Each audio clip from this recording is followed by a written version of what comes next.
Thank you very much. Been here since this past Saturday with my family doing all the tours and the hikes, and your country defies words. It's been an extremely rewarding experience.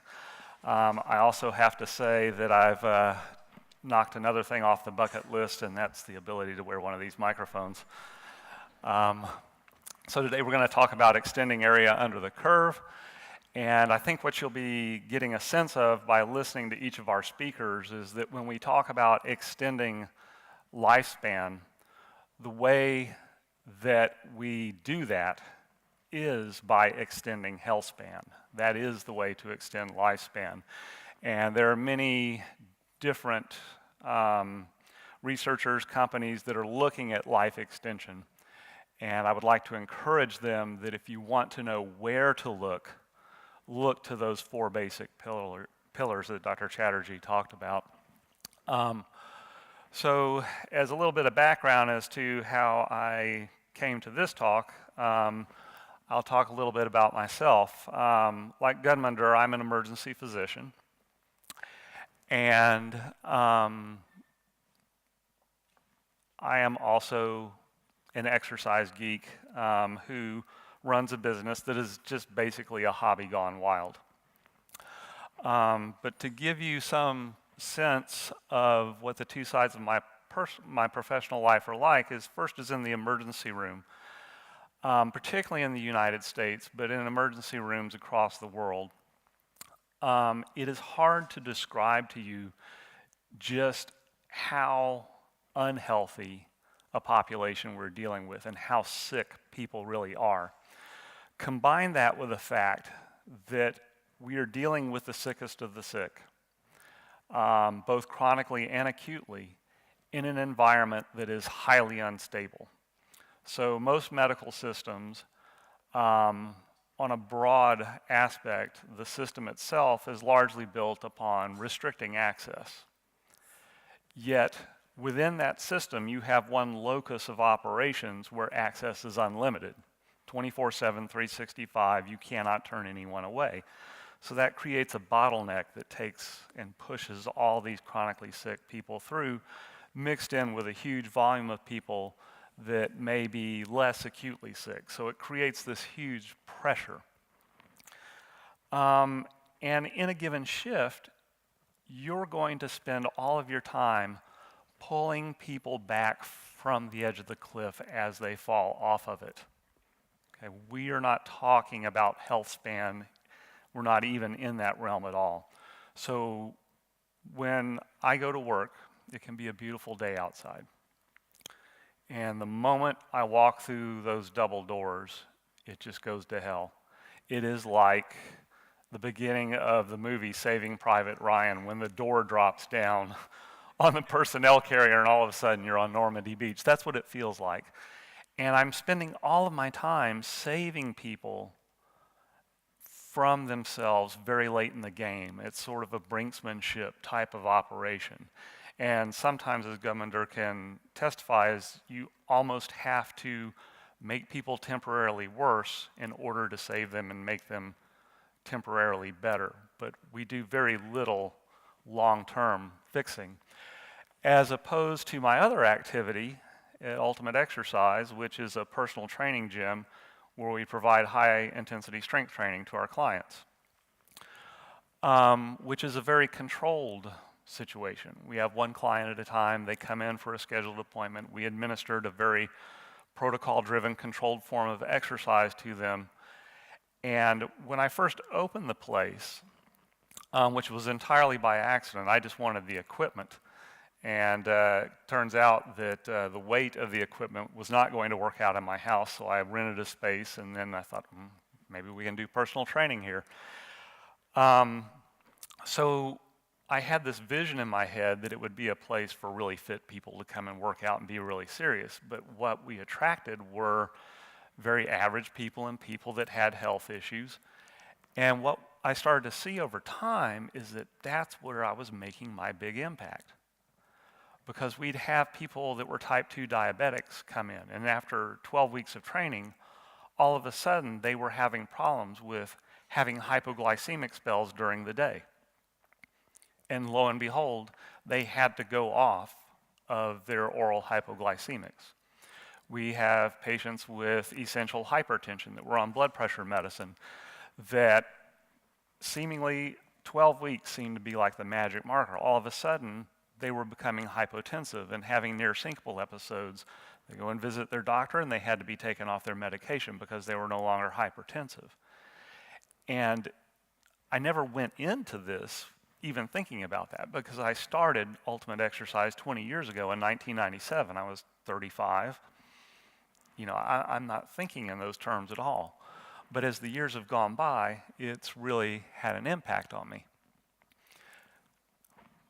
And I started to realize what we're devoting ourselves to at Ultimate Exercise is something that was a phrase coined by Arthur Devaney, who many of you will know is sort of the father of the ancestral health movement. And he coined this term called physiologic headroom. And I like to think that that's what we're about when we're training clients. And what physiologic headroom is, basically, is the difference between the most you can do and the least you can do. So what we're trying to do is we're trying to build that physiologic capability, because what we're finding is when we do that, all sorts of other health benefits happen as a consequence of that. And what I like to see is for that physiologic headroom to be preserved over a long span of time, because that creates an area under the curve over the course of a lifetime, and that's what we are discussing today and that we term health span. And that becomes important because the way most people in contemporary Western society are living is starting in the early to mid-20s, you start to have a diminution of physiologic headroom, and it declines fairly precipitously over the course of a lifetime. And a lifetime can be quite long, but with a very low physiologic headroom and therefore not much area under the curve, until ultimately the difference between the most you can do and the least you can do becomes zero, and that's called dead. Okay? But so many people spend so much of their life close to dead as part of their daily existence that it's truly a waste, especially when you've spent a little bit of time training clients and seeing how simple it is to turn it all around.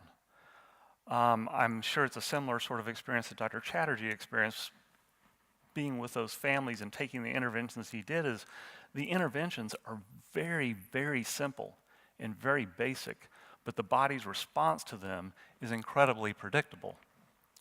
So when we think about how we want to age, we've got to ask ourselves, right now, how old would you be if you didn't know how old you was? And that quote came from this gentleman here, is Satchel Paige. Is anyone familiar with Satchel? Yeah, a few fans. I'm not really a baseball fan, so most of my information comes from Wikipedia, but Satchel Paige was a Negro League baseball player that began playing in 1926 and was banned from Major League playing until the age of 42. After Jackie Robinson broke the color barrier in Major League Baseball, he became a Major League player at age 42. And he was a pitcher, and he has the fastest fastball in history. It was described by Joe DiMaggio as when he pitched, by the time the ball came over the plate, it looked like it was the size of a marble. When he played in the Negro Leagues, he would play an entire inning where he would tell his infielders to sit down on the grass while he struck out the players. This is how phenomenal he was. And he played all the way up until age 59 when he pitched his last game. He threw 3 innings of a no-hitter, save 1 double hit by Carl Yastrzemski. But this sort of person was looked upon then and now as an aberration. as a freak of nature, as the exception rather than the rule. And we've come to embrace that kind of thinking in our culture. But what is normal isn't what is common. Is anyone familiar with this gentleman? This is Clarence Bass. He's a friend of mine. I have followed him since I first started lifting weights. In this picture, Clarence is 75 years old. And everyone's assumption about him is that either he is just a freak, a genetic freak, or he exercises all the time, sun up to sundown, and this is what he devotes his life to. But the truth of the matter is he's not both. He's actually neither. The way he maintains this condition is one high-intensity strength training session per week, taking on average half hour or less, and one high-intensity interval training session per week, done on a different day. And he follows a whole foods diet. He's, like Ben Greenfield says, he is agnostic about the macronutrient portion of the diet, but he is very adamant about it being a natural diet, and he has maintained this condition over the course of his lifetime. And he's currently about to turn 80. He just finished a health assessment, and he's actually better on some measures than he's ever been. So this is not just a freakish example. This is actually our birthright.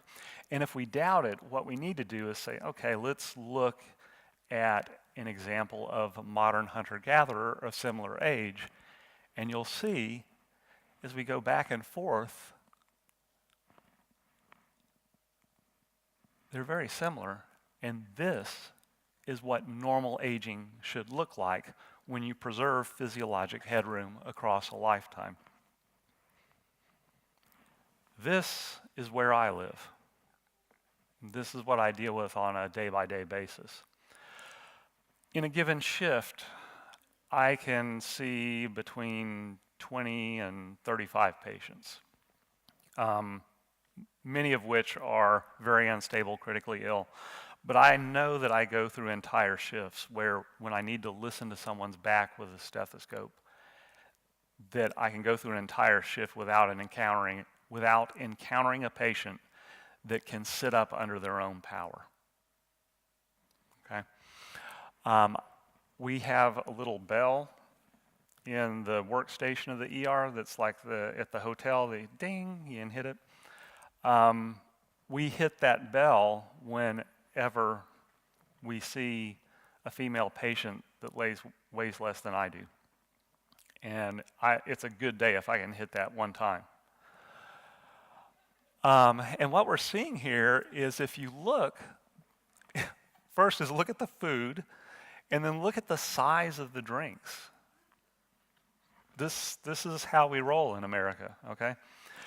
And the other thing to notice is that there is not a lot of distance between the caregiver and the care receiver. There may be less than 5 to 10 years before they switch seats, before this woman is now in the receiving seat.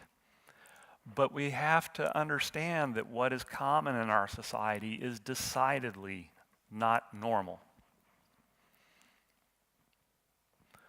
So when we look at the diseases of modern civilization, the American Council on Aging took a look at this, and what they found is a lot of these things were very much related to the muscle loss that occurs with aging, or sarcopenia.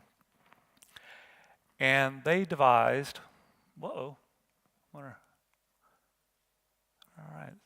they devised 10 biomarkers of health. And this was not necessarily based on scientific data as much as it was just on expert opinion. But we will kind of tackle them one by one. And since they didn't all make it on my slide here, I'm very paleo in my PowerPoint skills, as you can see. We'll just tackle them one by one. So 1 and 2 is muscle mass and strength, which I like to think of as actually being one and the same because they are interchangeable somewhat.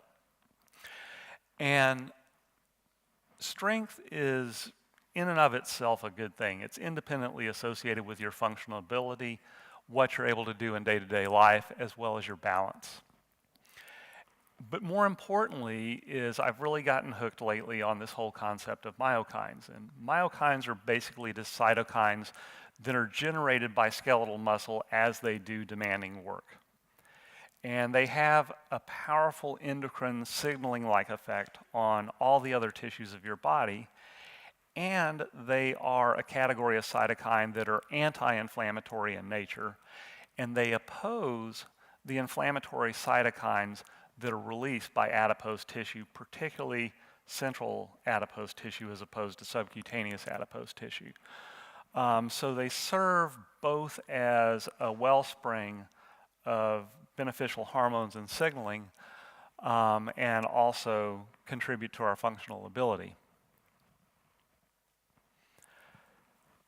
So I put this slide up because I wanted to emphasize just outside of its metabolic effect, its functional effect is so important.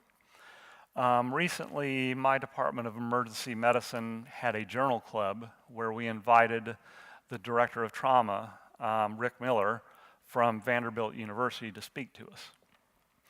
And his topic was actually to speak about multi-trauma in the frail elderly, which I thought was kind of unusual because when I came up in training, trauma surgery was sort of the Indiana Jones type specialty of medicine because you were dealing with knife and gun club and trauma related to sporting and physical activity.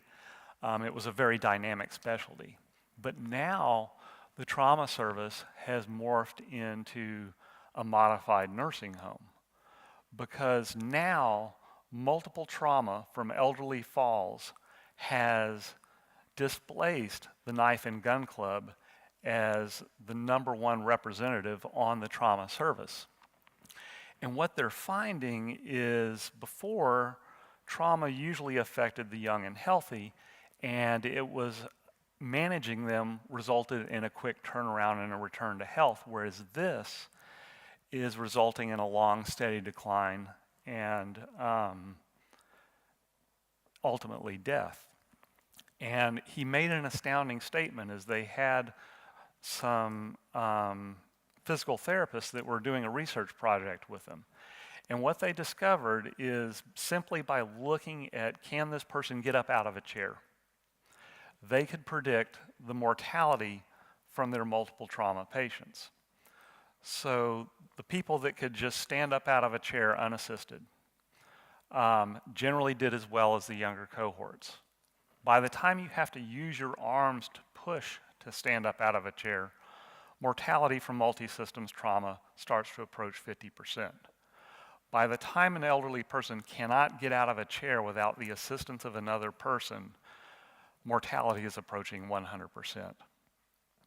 So the trauma service has gotten together countrywide to form this prognostic assessment of life and limitations after trauma in the elderly to set expectations for family members and to expedite movement of patients from the trauma service onto hospice. So if that doesn't drive home for you the value of functional ability as it relates to your strength, that really did for me, and it made me really realize what we were doing for my clients at Ultimate Exercise. And just to speak to that a little bit, over the years we have kind of become the home for the discarded walker. We've had lots of elderly people that were cane and walker dependent that no longer use them at all. We have patients with Parkinson's disease that when they originally came through could not get over the 1-inch threshold of the door without assistance that are now taking vacations and going on hiking trips and doing fully functional activities. So if you just do some hard exercise, if you just apply the stimulus, the body's response is very predictable and reliable. And this was demonstrated by a gentleman named Joseph Signorelli. He's at the University of Miami, and he just demonstrated this through this chart that he made, looking at the solid black line being the normal untrained aging curve in Western society. So that's where we're talking about physiologic headroom just kind of gradually going down towards the end of life.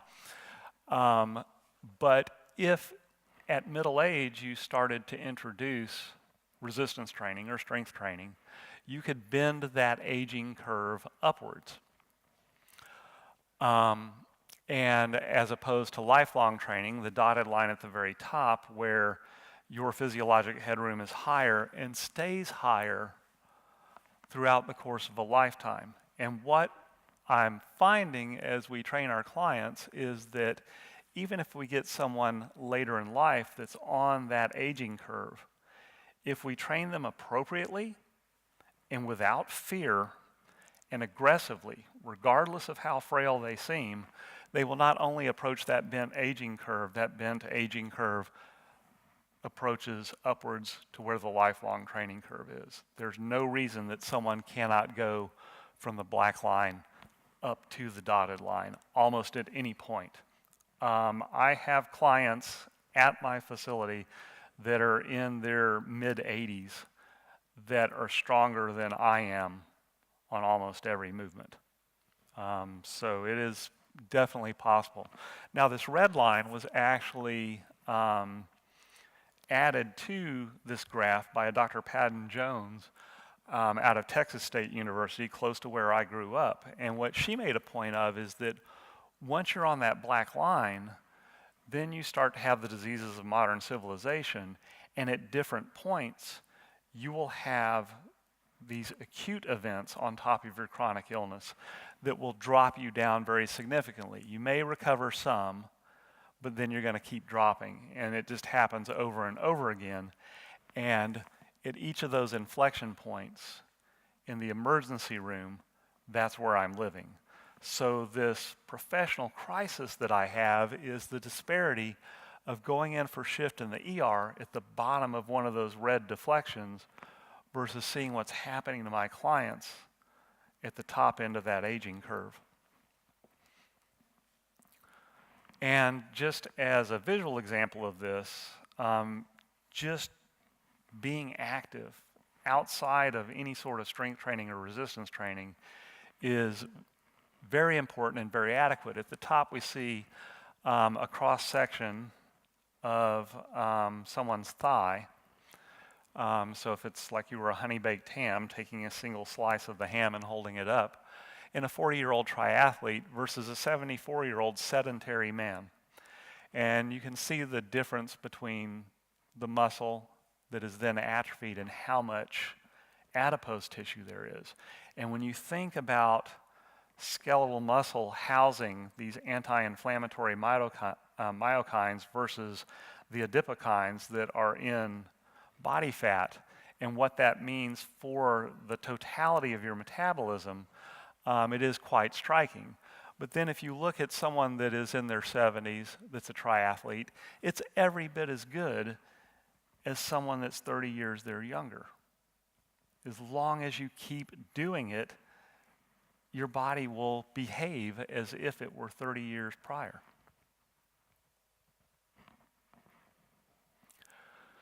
So how quickly can you turn this around? Well, if you're using resistance training, the skeletal muscle and its plasticity and its responsiveness is extremely well preserved, and it's like shooting fish in a barrel to get a response out of people.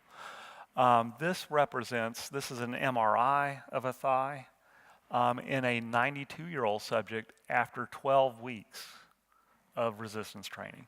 And you can see the profound difference in muscle mass that makes. And the difference that that makes for someone at that age in terms of their lifestyle is incredible. And we'll have clients come in, and they'll be 4 or 6 weeks into their workout program before anything really in terms of body composition or how you look in a mirror or how your clothes fit is really changing. But they will come and they say, I was at the grocery store, and I bought this 40-pound bag of dog food. And I went out to the car, opened the trunk, and I picked it up and put it in the trunk with one hand, and then made the realization is did I just do that? And it makes astounding differences in the quality of someone's life. And when you take someone from being walker dependent to independent of that, it makes all the difference. And when you consider someone that's walker dependent, when they fall and they break 4 ribs, they get a pulmonary contusion, they collapse a lung, a pneumothorax, and they get a liver lac and they fracture a hip, that's multi-trauma. Someone that is walker dependent probably cannot get up out of a chair. So not only have we changed the quality of their life, we've saved their life, because those people are one fall away from being dead. And that's just really cool to think about. So another hot topic in terms of health is bone density. Osteoporosis and how to treat it are all the rage nowadays. And this topic in particular makes me crazy because I always have clients come into my facility with their DEXA scan results. And they're all upset about them. They say, oh, I'm osteoporotic. My doctor tells me I got to get on bisphosphonates. And to me, it really feels as if the DEXA scanning is just a marketing tool to sell bisphosphonates, Fosamax or whatever. And the interesting thing is the exercise protocol we use in my shop was originally devised for an osteoporosis research project. So they had elderly women with very frail bones. They wanted to make certain that they did not create fractures while administering weight training to them. So they came up with this slow movement protocol. We're going to make sure they lift very slowly over 10 seconds, lower very slowly over 10 seconds. Force is mass times acceleration. So we're going to try to limit acceleration forces so that we can diminish force and not injure anyone. And what they found, just completely serendipitously, was that their rate of strength gain was much quicker than what they were used to seeing. And the response in terms of bone mineral density was also disproportionate. And we always used to think that improvements that we saw with osteoporosis was purely a result of the mechanical stressor or load being placed on the bone. And to some extent that's true, but what we are now learning is that that is being translocated or mediated by myokine signaling from skeletal muscle. So now what we realize is that strength reductions always precede osteoporosis or bone mineral loss, and that strength increases predict improvements in bone mineral density, and that we're finding that this is likely due to myokine signaling from interleukin 15. So the other, number 4, is body composition. So that's not just a matter of calories in, calories out. I don't have to sell this to this audience at all. Normally I do. But when you're not paying attention to the 4 pillars that have been talked about today, you, particularly when in regard to diet, you ruin the body's ability to give and receive signals. And when things get out of balance, you create a situation where the body's tissues become in competition with each other. And what happens is, as someone becomes metabolically deranged, gets metabolic syndrome, starts to become obese, the cytokine signaling from adipose tissue outweighs and outcompetes signaling from myokines or inflammatory tissues. And I always had this notion in my head that the body was always a homeostatic organism. But I was divested of that opinion over the years. As an emergency physician, you will look at a lot of CT scans. And I always had this notion in my head that obese people, underneath all that fat, would have big muscles because they're chronically lifting weights. But instead, what I saw is when you look on the CT scan, like we did with the sedentary 74-year-old, what you'll see with an obese person is incredible amounts of muscle atrophy. So the external oblique muscle over here, we'll investigate obese people are having horrible flank pain. Is it kidney stones? Do you have a kidney infection? Is it gallbladder? No one can figure it out. But if you look on the CT scan, the external oblique muscle is as thin as paper, and it's stretched to the limit where it attaches to the iliac crest. all the muscles are atrophied because they are being outcompeted for any nutrient incoming. People are suffering from internal starvation. Any nutrient intake gets diverted to storage as body fat. And so people are just chronically feeding but never really getting nutrition to the lean muscle. But again, myokine signaling comes to the rescue. Interleukin-15 leverages the battle by improving glucose uptake and utilization, fatty acid uptake and utilization, and also by increasing the size of the largest glucose reservoir in your body. You therefore have a place to put glucose. You have more insulin receptors, so insulin sensitivity improves, and thus body composition improves. Fifth on their list was blood lipids, which I really don't pay a whole lot of attention to. I think it's very loosely associated with cardiac disease. Strength training does improve HDL to LDL ratios, but again, I think those numbers are largely a marketing tool so your doctor can put you on a statin. Much more important is how high-intensity exercise has an effect on insulin and imposing inflammatory cytokines, and we've kind of already covered that. Hemodynamics. One of the big objections I got when I first opened my facility was from physicians who had patients that had either hypertension or known coronary artery disease, for fear that strength training was going to be either exacerbating the condition or dangerous to perform acutely.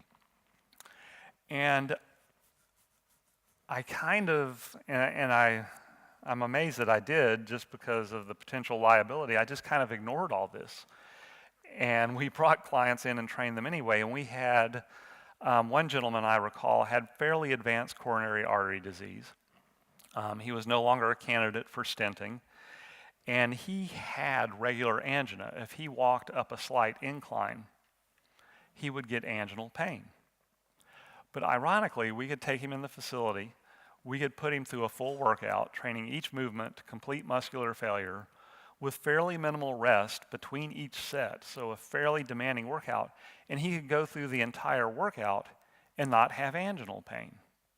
Thinking, what's going on here? Also, we discussed earlier, our hypertensive clients, within 12 weeks, many of them were going off their medication because they were now becoming hypotensive. Well, in terms of coronary artery perfusion, strength training is very permissive in terms of allowing people that have any known blockages to exercise meaningfully. And it goes back to something called Starling's law of the heart. And what that refers to is the mechanism by which the heart pumps blood. Your heart basically functions like a septic system. Whatever volume comes in on one side equals the volume that gets pumped out on the other. The amount of blood being delivered determines the amount of stretch in the ventricles, which therefore determines the contractility, which therefore determines how much gets pumped out. And most people think that your coronary arteries, the arteries on top of your heart that feed blood supply to the working heart muscle, are just being pumped the same way blood's being pumped out of your aorta, but that is not true. What happens is, at the base of your aorta, you have little openings or drain holes, and those hook up to your coronary arteries. So when you pump blood out of your heart during systole, the coronary arteries are not getting perfused. When your heart relaxes, the blood that was pumped forward, a certain percentage falls back into the base of the aorta and falls through those drain holes and floods the coronary arteries and provides blood flow to the heart muscle. And that blood flow rushes into the heart muscle during the relaxation phase when it can receive that blood flow. Interesting thing is that coronary artery blood flow is directly proportional to diastolic blood volume that's falling back into the aorta. Well, that in turn directly correlates with venous return on the right side of the heart. Well, guess what enhances venous return more than just about anything that you can do? Intense muscular contraction. Intense muscular contractions milk venous blood back to the right side of the heart, enhancing right-sided heart return, which therefore pumps more blood in the left side of the heart, so your stroke volume with each heartbeat is greater, and the blood flows back into the coronary arteries during the relaxation phase in a higher volume, so coronary artery blood flow is enhanced. Many times I've had clients come in wearing a heart rate monitor, and we'll take them through a just brutally hard workout, but they'll be disappointed, like, my heart rate doesn't go as high as it does when I'm cycling or when I'm running. It's like, yes, because cardiac output is heart rate times stroke volume. With lower level intensity of muscular contractions, you enhance cardiac output by raising heart rate at a fairly stable stroke volume. But with high intensity strength training, because of the enhanced return, you're increasing stroke volume. So you enhance cardiac output by ramping stroke volume instead of heart rate. That's why it does not rise as high during high intensity strength sessions. The other thing that happens, and this is why the blood pressure lowers, is you get decreased systemic vascular resistance because of something called neovascularization. You lay down new skeletal muscle that has to be perfused, so you get development of new blood vessels, or angiogenesis. That increases the surface area through which you distribute your blood volume, and therefore your pressure drops. Another important aspect that's starting to be realized is that angiogenesis can be a good or a bad thing depending on where you spend your angiogenesis. And if you fail to spend your angiogenesis on skeletal muscle, your risk of spending your angiogenesis on tissues that are dysregulated and is starting to become cancerous will take place there instead of elsewhere. So you're shunting that activity to somewhere where it's actually beneficial. Here's a biggie, which is blood glucose control. Now, the neat thing that high intensity exercise does is it exploits an ancient adaptation, which is flight or fight. And it does that when you cross a certain level of intensity, you are going to trigger an outflowing of catecholamines, of adrenaline. And that taps into your glucose reservoirs like crazy. And skeletal muscle is your largest glucose reservoir. You can store about 70 grams of glycogen in your liver. And that's largely used to maintain stability of your blood glucose for the benefit of your brain. But you can store about 250 grams of glycogen in your skeletal muscle. And the glycogen that's there is for on-site use in the skeletal muscle. So in an instant, you can go from complete rest, you can go from energy intake to energy utilization on a dime instantly, because it's there on-site to be used by the mitochondria in the skeletal muscle. Okay? So if you watch Animal Planet, the most likely time that an animal is going to be attacked is when it's feeding. It's got its head down in the grass, it's at the watering hole. So metabolism has to be able to turn on a dime, and this is how it happens. But the cool thing is, you want it to happen on steroids. So the body uses what's called an amplification cascade.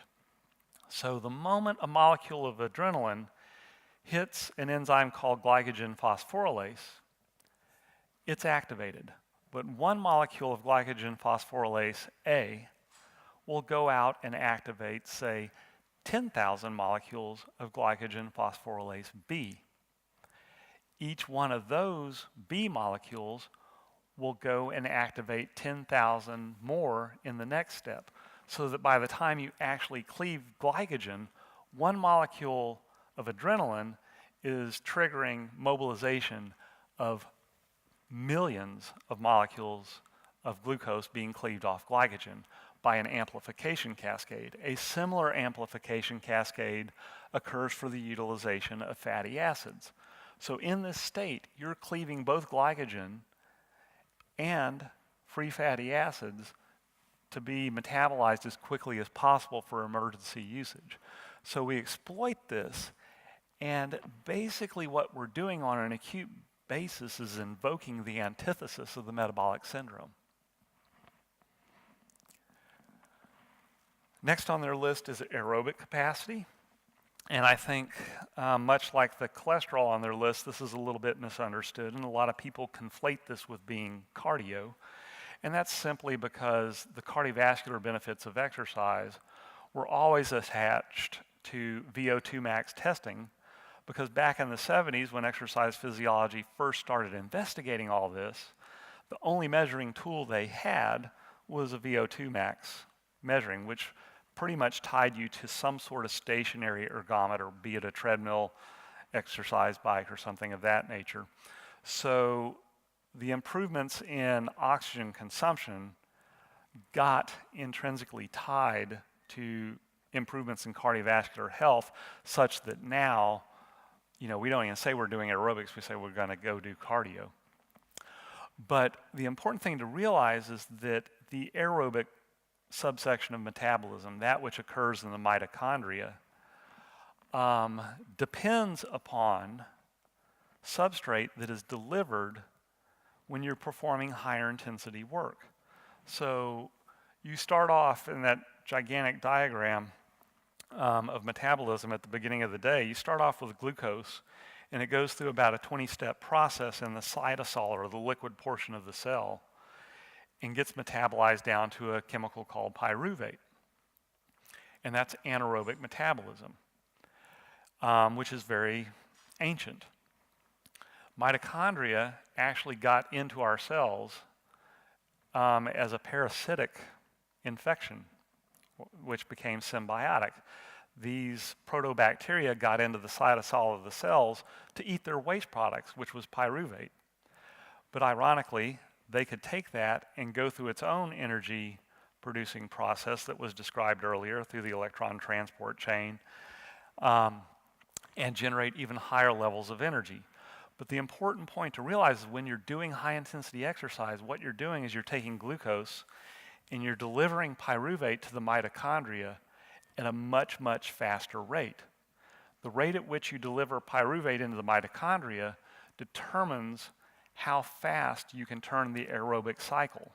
But no matter who you are or how good a shape you get in, you can always generate pyruvate faster than the mitochondria can use it. When that happens, that pyruvate gets acted upon by an enzyme called lactate dehydrogenase and turned into lactic acid, which probably everyone in this room is very familiar with. And it used to be thought that lactic acid from high-intensity exercise was, a negative performance indicator. Your lactate threshold, the higher it was, the better. But what we found out is that lactate is actually a very critical fuel. It is used by the brain and the liver to deal with very stressful situations. Lactic acid is followed as a biomarker for how severe a case of sepsis you have when you have overwhelming infection. And as everyone's focused on that as if that's a bad thing, that it represents low tissue perfusion and that anaerobic metabolism is taking over because you're not getting good blood flow. But the exact opposite is true. That's your body's adaptive response to a massive stressor. When you're septic, you're pouring out adrenaline, you're ramming glycolysis as fast as you can and generating pyruvate faster than your mitochondria can use it. So this is why high-intensity interval protocols work so well for aerobic improvements, because you're actually delivering the substrate to the aerobic subsegment of metabolism as fast as possible, and that's the way you condition it. Sure, you can get there by doing 2-hour road rides at a moderate to low level, but you can get the same level of improvement with a much shorter high-intensity interval training protocol, and that's why. The other thing that they didn't make the connection with when they were describing aerobic improvements as a result of strength training is that a lot of adaptations that we assume are central are actually peripheral. They're improvements in mitochondrial density out in the periphery of the musculature. And this was first demonstrated all the way back in 1976, where A.V. Hill did a ergometer study where they took subjects and they looked at their improvement in VO2 max when they put them on an ergometer and allowed them to use both legs and found a 40% improvement, or allowed them to do just one leg and found a 20% improvement.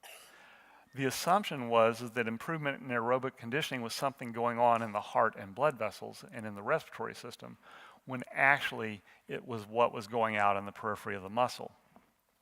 Also, what your heart and lungs have to support depends upon how much muscle you have to recruit to do a given activity. So if I'm going to run up those flight of steps in the back, if it takes me 100 units of work to do that, and each motor unit in my muscles that I'm going to use has 1 unit of strength, then I have to recruit 100 motor units to do that. So my cardiovascular system has to work to support 100 motor unit recruitment. Well, if I double my strength, then I only have to recruit 50 motor units. So the cardiovascular demand is seemingly less because of the peripheral adaptation. And this is one that I feel like they really got right, which was gene expression. So a few years back, Simon Maloff, who is at the Buck Institute of Aging Research at the University of California, San Diego, did this great study where he looked at gene expression, and this is mostly mitochondrial gene expression, in subjects after 26 weeks of strength training. And he used a technique, a statistical technique, which is way over my head, called a false discovery rate, which is basically a mechanism of looking at gene expression before and after an intervention and deciding what really changed and what was an independent variable that mattered. And what they found was they discovered 179 genes that were related to aging, that changed their signaling significantly as you aged, that reverted back to normal youthful levels after this 26 weeks of strength training. And I remember when I found this article kind of plugging around through PubMed, the title said, "Strength Training Reverses Aging in Skeletal Muscle." I love that when a study gives you the conclusion in the title. It caught my eye, I read it. And I remember when I read it, I thought, this is earth-shattering. I mean, this is going to change everything. You know, when they discovered that resveratrol could extend the lifespan of earthworms by 15 or 20%, it flew off the shelves. You couldn't keep it on the shelf at the health food store. I thought, this is going to make strength training just blow up. Instead, it was crickets. And this was based on a strength increase of 50% over that 26-week period. In 12 weeks, I mean, that's just abysmal in my shop. In 12 weeks, we double strength in elderly subjects very quickly, very easily. So I thought this was going to be the next big thing, but instead it was crickets. And I think the reason is that it actually requires mindfulness and effort. And the reason I bring that up now is when we talk about these 4 pillars, the essence of all of this is mindfulness and effort. We have suffered as a species because we have this very primitive brainstem upon which, in a very short span of time, through rapid evolution, we piled on top this gigantic neocortex. And we've missed that opportunity to realize that using that neocortex to have conscious control over our lives and conscious control over autonomic function is the real opportunity. That's why this Wim Hof method, meditation methods, conscious control over autonomic function gives us incredible power. And we have to exert our willpower to do these 4 pillars that have been talked about today. And finally, brain factors, BDNF, you all are familiar with.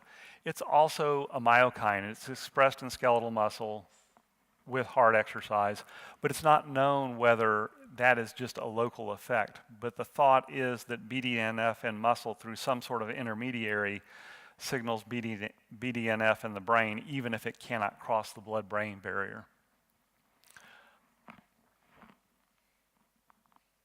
So as we talk about extending health span into extending lifespan, the technology for extending lifespan is really rapidly evolving, and now we have the world's billionaires becoming very interested in it. So you have Google funding it, Elon Musk funding it, Peter Thiel is into this. So it's not like we have to depend upon an economy and NIH funding for any of this to necessarily take place, so it's probably going to accelerate, which for a guy my age is important because I feel like Indiana Jones, where he like rolls underneath the closing stone door and grabs his whip at the last second. If I'm going to get in on this, it's going to be like that. So this sort of stuff we're talking about today to extend health span is the bridging technology to where all of us may be able to take advantage of this, where people in this room will live to 140, 150 years vibrantly. But the paradox of that is, in 2016, New England Journal of Medicine special report, last year was the first year in the United States where life expectancy decreased. From the turn of the 20th century all the way up to 2016, every year life expectancy was improving. This was the first year that we have slid backwards.